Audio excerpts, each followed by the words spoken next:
So linear approximation. Linear approximation is an important topic in AP Calculus, but in order to understand what linear approximation is, you need to understand where it came from and why we have it. So first of all, why we use linear approximation is take, for example, a function such as y equals square root of x. We all know that y equals square root of 16 is 4. Because that's a perfect square. But what happens when we get one that's not a perfect square? What if we are asked to evaluate y equals square root of 16.1? And of course your first initial answer is, well, I'll just put it in my calculator. But the question behind that is, well, how does the calculator know what to do? Because the calculator is just estimating, and some human being had to come along and program that calculator to do that.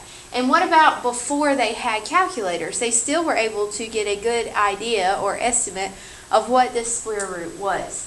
So that's where linear approximation comes into play. That's why we have it, to evaluate functions that aren't so easy to evaluate mentally off the top of our head.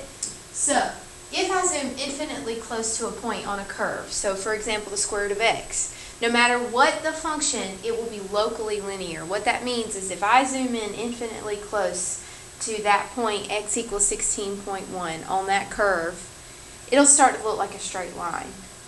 In fact, it'll start to resemble the tangent line at an x value that is easily evaluated. In other words, if we have the graph of the square root of x, and let's say this is x equals 16, so this is where y equals 4, and at 16.1, so that would be approximately here. Here's the tangent line for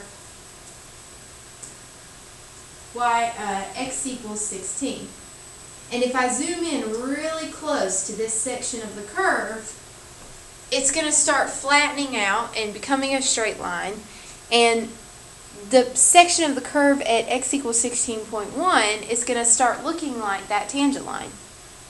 So the idea is that if a function is a little difficult to evaluate, but the equation of the tangent line is not, and it's not because it's y equals mx plus b, that's easy to evaluate without a calculator, then I can use the tangent line equation to get a good estimate. So I use the tangent line equation of a point nearby to evaluate, or not evaluate, but estimate the value of the function at a more difficult x value. So how do I complete this process? I mean, how do I estimate using the tangent line equation? So it all goes back to some basic algebra 1, where when we're finding the equation of the tangent line, we use the equation of a line, which is y minus y1 equals m times x minus x1. Well, when you get into high school, you got to make it look a little more sophisticated. So we are going to start using function notation. So instead of y1, we're going to write the function evaluated at some c value. That's function notation. And then m times x minus x1, well, the x1 would be the c value, so minus c. So now I'm using function notation, exact same equation of a line format, but it looks a little bit more complex. Even though it's not, it means the same thing. And then when we throw calculus in there, so using calculus to rewrite the same formula we worked with repeatedly, I'm still going to use function notation, but instead of writing m, I'm going to write it as the derivative evaluated at that x value, because that's really what it is. That's the slope, and the slope at the c value is just the derivative. So that's where the tangent line equation comes in. Now what you're going to see in your textbooks and things like that is local linearization is a formula. All they did was they took this minus f of c and moved it over here. So local linearization, they tell you it's a formula, but it's not. It's just the same linearization. Okay. It's the same formula you've been working with, it just looks different. If I add f of c to both sides, it looks like this. Y equals f of c plus f prime of c times x minus c. Same thing as over here, they just move the f of c here by adding it to both sides. And this is the formula that they tell you you have to memorize, but you don't have to memorize it because you know it already. It's just written using calculus. Alright, so this is all well and good, but how do we apply it to our original situation where we had y equals the square root of 16.1? Well, you choose an x value that's easy to evaluate. So obviously our x value is going to be 16. So we're going to use the c value of 16. It's a value that's close to the one that they've given me. And when I zoom in really close, that tangent line will be close enough at c equals 16 to get a good estimate. And then I use my formula, which isn't really a formula, f of c minus f prime of c times x minus c. Okay, my c value is 16. So f of 16, well, what is f? Well, f of x is the square root. So f of c would just be f of 16, which is 4. And then I have f prime of c. So I need to find the derivative. Well, f prime of x is 1/2 times x to the negative 1/2. So f prime of c would be 1/2 times the square root of 16, which is 4, and it's negative, so it goes on the bottom, okay, times x minus c. And so that would be x minus the c value, which is 16. And I forgot to put my y down. Okay, so what this is my tangent line equation. This is not the answer, this is just the tangent line equation. It's the equation I'm going to use to estimate what this function equals. So I need to clean it up a little bit. 1 over 2 times 4 is 1/8. So write that out. And so from here, what I do is I use the actual x value that I'm trying to evaluate. So now that I've got my tangent line equation, that's the first step. The second step is to evaluate. So we are evaluating at x equals 16.1. So y equals 4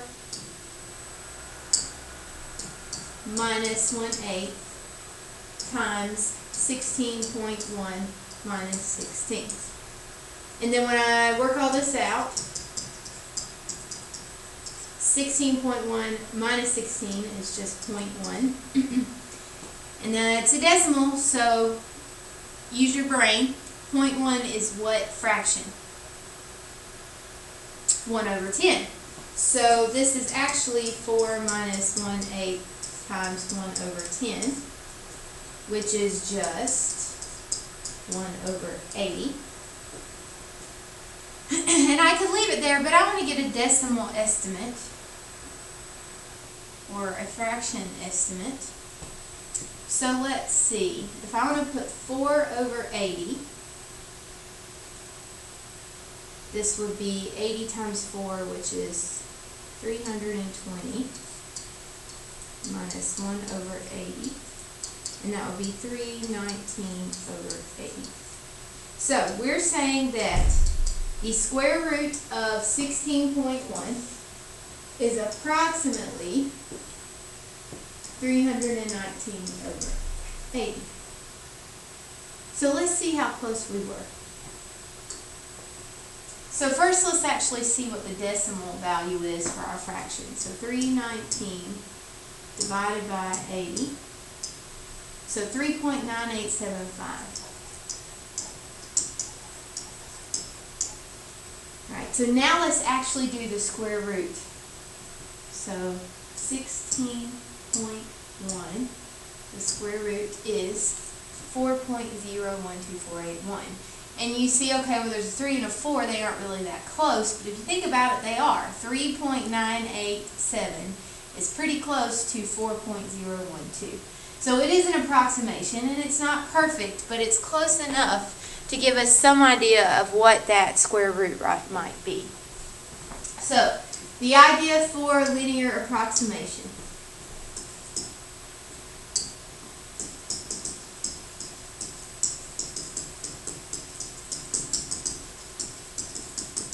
First thing, you pick a C value that's close to 5.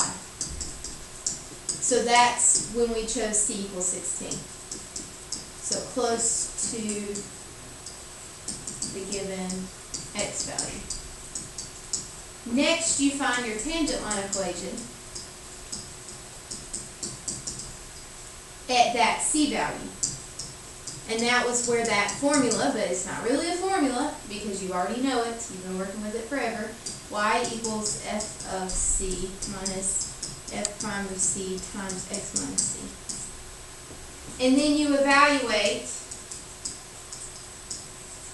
the tangent line equation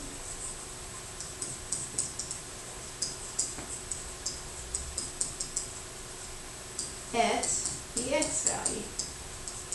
So once you get all your c's filled in and you've simplified, then you plug in the x value for x and you get your estimate. And that is linear approximation.